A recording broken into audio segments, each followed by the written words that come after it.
la disminución de la respiración mitocondrial es compensada por la contracción de las arterias. Esta es otra manera de expresarlo.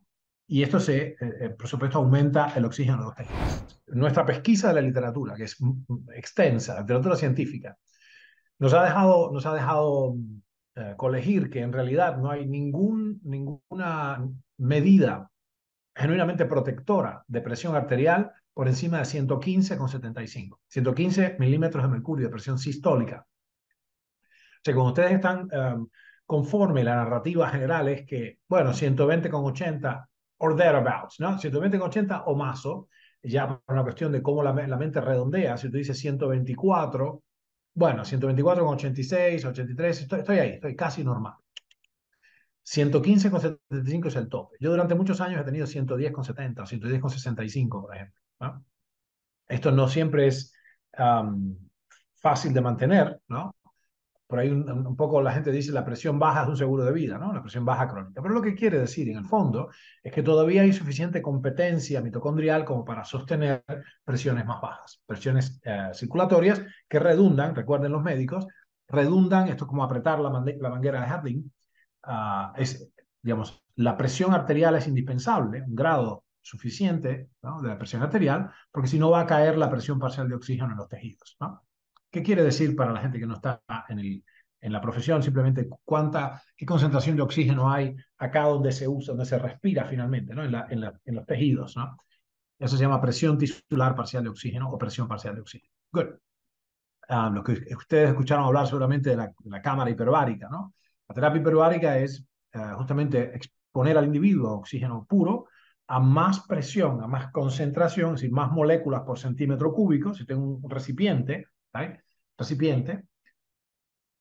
y aquí adentro hay, a una atmósfera, hay X cantidad de aire, X centímetros cúbicos de aire que corresponden a X quintillones de moléculas de oxígeno. Si yo pongo más presión y pongo 3 veces más aire, comprimo el aire de adentro, va a haber más moléculas por centímetro cúbico de espacio.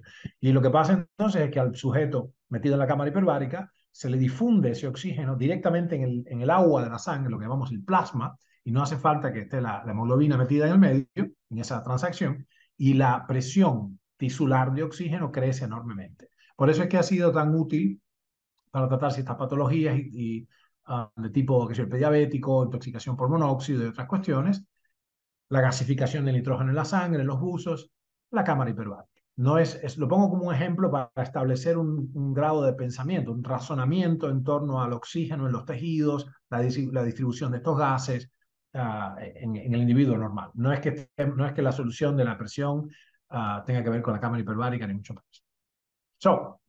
La hipótesis, mis amigos, la hipótesis de nuestro grupo, de mi laboratorio, dice, la hipótesis de la hipertensión compensatoria, dice que una caída progresiva en el output o rendimiento de la generación aeróbica de ATP, ATP es la moneda energética de las células, es compensada por un incremento de la tensión arterial que intenta aumentar la perfusión de oxígeno en los órganos. Es muy sencillito, quiere decir, cuando las plantas del jardín se ponen secas, ¿right?, yo tengo que apretar la manguera del jardín, las plantas que están en la punta, para que el agua les llegue. Entonces, la hipertensión es cuando el jardinero se da cuenta que con la actual presión de agua, las plantas que están en el extremo del jardín se quedan secas porque el agua no llega, aprieta la manguera para que llegue más agua al extremo del jardín a su cuidado. ¿Right? Esto es lo que pasa. ¿Cómo llegamos acá? Se los voy a contar si me da tiempo. Es muy interesante. Eso es casi por casualidad, nos fuimos dando cuenta de varias cosas que nos descubrieron, nos revelaron esta hipótesis, ¿no?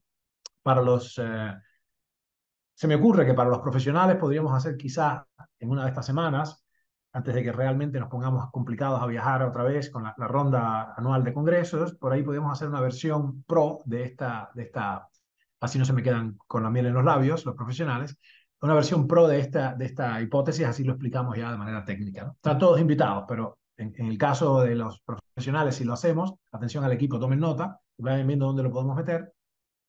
En esa presentación vamos a hacer el exacto opuesto de acá, vamos a referirnos a los médicos directamente.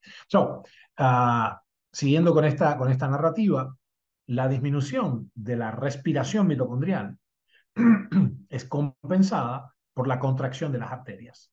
Esta es otra manera de expresarlo. y esto por supuesto, aumenta el oxígeno de los tejidos, ¿no? Cuando en mis tejidos, en mi cuerpo, la respiración llevada a cabo por las mitocondrias declina, por numerosas razones que discutiremos en alguna medida hoy, esta disminución de la capacidad de respirar, es decir, de obtener energía en presencia de oxígeno, es lo que quiere decir respiración, es compensada por una contracción de las arterias, que aumenta la distribución de oxígeno en los tejidos. Esta es otra manera de verlo.